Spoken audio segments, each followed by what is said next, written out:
My friends, let us come together for a few moments in a spirit of deep quietude, for the truth we seek cannot be found in the noise of human thought, nor in the restless activity of the mind that is forever attempting to grasp, to acquire, to understand. The spiritual life begins when we discover that God is not something to be reached through effort, nor a presence we must draw toward ourselves through prayer or ritual. God is already the very life of our being, already the ground upon which we stand, already the consciousness by which we awaken each morning and by which we rest each night. And so, before we go further, let us set aside the notion that we are here to acquire something or to gain spiritual attainment. We are here only to recognize that which has forever been true. The silence into which we enter is not a method nor a practice to achieve a goal, but a resting in the awareness that the infinite is already functioning as our very self. As we sit in this inner stillness, we are not trying to summon God, nor persuade God, nor reach upward toward God.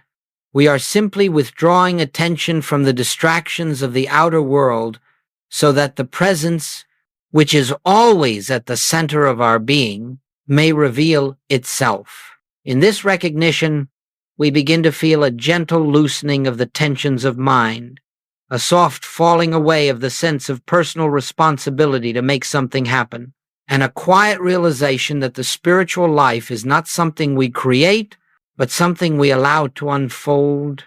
As we proceed, remember this: the kingdom is not attained by striving, but by becoming still, not by the power of thought, but by the silence in which thought ceases to dominate. In that sacred silence, God reveals God, and that is the purpose of our time together. As we move more deeply into this message, it is essential that we establish the foundation upon which all true spiritual realization rests. That God is not a distant being, nor an external power, nor an influence that must be invited into our experience. God is the very consciousness with which you are now hearing these words. This is the first great revelation that comes to the seeker when he stops seeking and becomes still enough to feel the truth rather than think it. The moment you recognize that the life you call I is not a private, personal life, but the activity of the infinite expressing itself as your individual being, the entire nature of your spiritual journey changes. No longer is God something to reach, to acquire, or to persuade. The presence is already here, already functioning as your awareness, your breath, your capacity to perceive, to love, to be. The sense of separation that has haunted humanity for centuries is nothing more than a mental illusion, something believed, not something real. And so long as we believe ourselves to be a self apart from God, a self that must call out to God for help or supply or healing, we remain trapped in the false premise that the divine is somewhere outside the circumference of our own being. In truth, the fullness of God is embodied in every moment of conscious awareness you have ever known. Even your longing for God is not your longing, it is God's own impulse within you, drawing you back to the recognition of what you have always been. When you understand this, even faintly, you begin to lay down the heavy burden of trying to become spiritual, trying to reach enlightenment, trying to attain something higher. You see instead that the spiritual life is a revelation, not a creation. And the revelation begins the moment you realize that God is not something added to you, but the very substance, the very essence, the very consciousness that you have mistakenly believed to be your own. This realization is the doorway into Christ consciousness, and it is already open within you. Now, as we move further along this path of inner unfoldment, it becomes necessary to understand the nature of true spiritual contemplation. And here we must set aside many notions that the world has accepted concerning prayer, meditation, and communion with God. Most forms of prayer, as humanity understands them, are attempts to reach out toward a power believed to be separate from oneself. They are filled with words, desires, supplications, affirmations, or mental imagery, all efforts of the mind to make something happen or to bring something about. But the spiritual life is not lived through the mind's activity, it is lived through the spirit's activity. And the spirit requires no words, no mental effort, no direction from us. True contemplation, as I use the word, is a state in which we cease speaking to God and begin listening for God. In this listening, we are not expecting a voice, not anticipating a message, not waiting for some dramatic experience. We are simply resting in the awareness that there is an infinite presence, an infinite intelligence, and it is here where we are.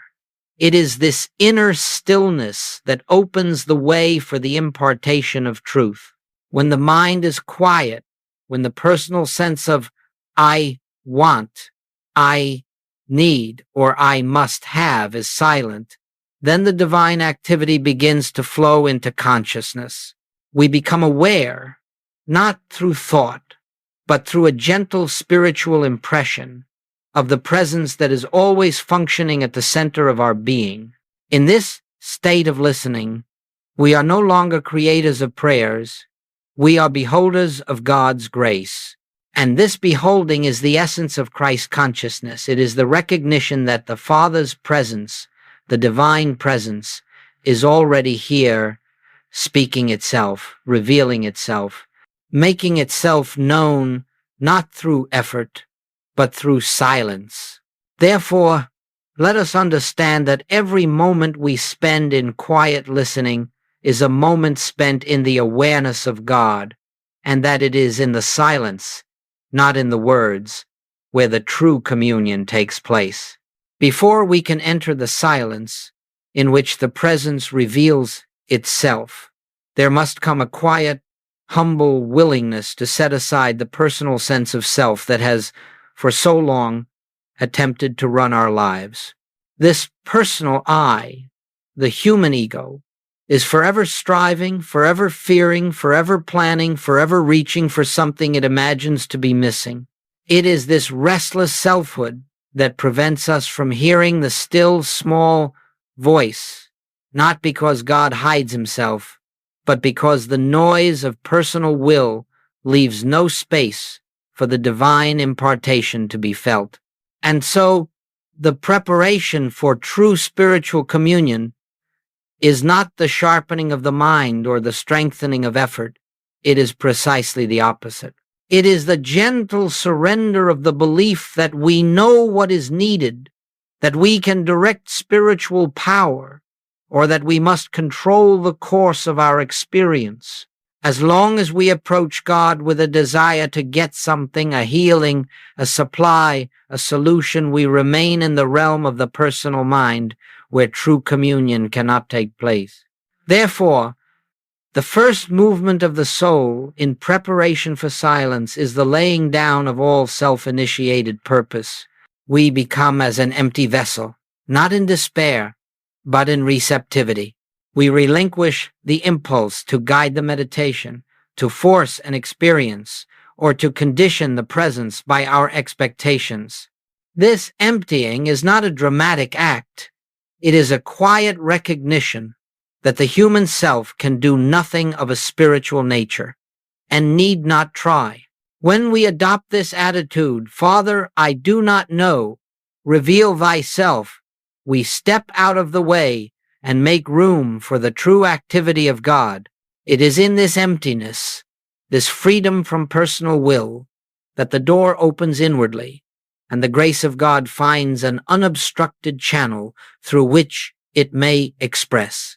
This surrender is not loss, it is liberation. For when the personal sense falls silent, the divine life that has always been our life rises into awareness, and we discover that nothing was ever required of us but the willingness to be still. And now, having prepared ourselves through the gentle release of personal will, we come to that sacred moment in which we enter the silence not as seekers, not as beggars, not as individuals striving to attain spiritual experience, but as the very place where God's presence may reveal itself. You will discover, as you continue on this path, that the deepest spiritual practice is beautifully simple. It asks nothing of you except that you rest quietly in the awareness that the infinite is already here. And so, as you sit in stillness, there is no need to shape your thoughts, no need to repeat holy words, no need to engage in affirmation or denial. Those are activities of the mind, and the mind has no part in the revelation of spirit. Instead, let there be a moment of gentle recognition, perhaps only a whisper within your heart of the truth. Here I am, Father. Speak, for thy servant heareth. This is not a phrase to repeat. It is not a mantra. It is a momentary turning, an inward remembrance that there is a presence, a love, an intelligence functioning at the center of your being. After this recognition, release even the words. Allow them to dissolve into silence. The practice now becomes pure receptivity. You are not waiting for an experience. You are not hoping for a sign. You are simply being still, inwardly open, inwardly listening, without expectation. A soft, inner quietness begins to form, a quietness not created by you, but arising of its own accord the moment you stop leaning upon thought. In that stillness you may sense an unspoken assurance, a peace that is not dependent on conditions, a presence that cannot be named yet is unmistakably real. But even these are not sought. They are simply noticed if they come. And if nothing comes, that too is perfect. For the value of this silence is not in what you feel, but in the fact that you have withdrawn from the mental noise long enough for God to be God in you without interference. This is the beginning of true spiritual communion. This is the doorway to Christ consciousness. And it is found only in the silence that contains no request, no argument, no effort, only the quiet recognition of omnipresence. As we rest in this holy silence, something begins to take place within us, something not of our doing, not of our planning, and not the result of any mental activity we could initiate. It is a spiritual activity, invisible to sense, yet unmistakably real. Goldsmith called this the impartation, the moment in which the infinite, invisible, announces itself within your consciousness. But let us be clear, this impartation does not come as a voice, nor as a vision, nor as an emotional surge. It comes as a stillness deeper than silence, a quiet assurance that needs no explanation. In this sacred inner atmosphere, you may discover that the fear which a moment ago seemed so real has dissolved without struggle. Tension that once gripped the mind loosens, not because you worked at it, but because fear and tension cannot exist in the presence of realized truth. You may feel a sense of being upheld, supported, even carried not by effort, but by the recognition of a presence greater than your human sense of life. This is the dawning of Christ consciousness, a subtle yet profound shift in which you know, without any reasoning, that the life you are living is not your own. It is the life of God, living itself as you. Nothing dramatic may occur outwardly, yet inwardly something has changed. You find yourself less reactive, less fearful, less dependent upon circumstances. The peace that arises is not a peace you created.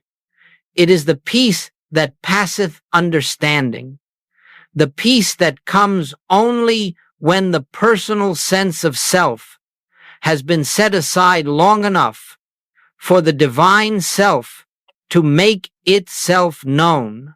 Often this impartation lasts only a moment, maybe even less than a moment. But in that moment, eternity touches you. And though the mind may rush in afterward with its concerns and questions, something within you has been transformed. You have felt, however faintly, the activity of God within your own consciousness. And this is the beginning of healing, the beginning of transformation, the beginning of a new way of being rooted not in effort, but in revelation. Nothing more is required of you than to be receptive, to remain available, and to trust that grace knows its own way and its own timing. For Christ consciousness is never attained, it is revealed. And it reveals itself in those silent moments when the human mind yields to the presence that has been there all along. As we continue to rest in this inner stillness, you will begin to notice something quite remarkable. Problems that once held your attention, that seemed urgent, threatening, or insurmountable, begin to soften, lose their intensity, and in many cases dissolve altogether. And this occurs not because you have applied spiritual power to them, not because you have affirmed their unreality, nor because you have demanded a particular outcome. No, this transformation happens precisely because you have not brought the problem into your meditation. You have brought only your awareness of God in the presence of realized truth. The false sense drops away like a shadow before light. Let us understand a profound principle. A problem, in whatever form it appears, is never an entity in itself. It is only the mental picture formed when we view life from a sense of separation. When the mind is filled with fear, the picture is one of danger. When the mind is filled with lack, the picture is one of limitation. When the mind is filled with a sense of personal responsibility, the picture is one of burdens. But these pictures have no power of their own. They are projections of the mind. And so, the moment we stop trying to fix the picture, stop wrestling with conditions, stop treating effects, we create an opening through which the presence may reveal what has been true all along, that nothing stands apart from God, and therefore nothing has power to oppose the activity of God. In that light, discord dissolves, not because God intervenes, but because the illusion is seen for what it is. Disease yields, not because a human healer has done something, but because the presence is realized as the only life. Lack disappears, not through positive thinking, but through the recognition that omnipresence leaves no space for absence. Harmony is restored, not by manipulating circumstances, but by allowing the divine order to appear where human will has stepped aside. This is why Goldsmith could say that we do not treat conditions, we behold God. The silent practice does not address the problem, it dissolves the false sense that created the problem. In this way, the outer experience changes as a natural consequence of an inner revelation. And so we learn that healing is not an act we perform, nor a result we produce. It is the fruit of realized oneness. It is the evidence that we have touched the presence that is forever whole. Now, it is not enough that we touch this inner presence only in moments of meditation or periods of quiet contemplation. If spiritual living is to become our way of life, this awareness must flow with us into the marketplace, into the home, into our activities, our relationships, and even into the ordinary tasks that fill each day.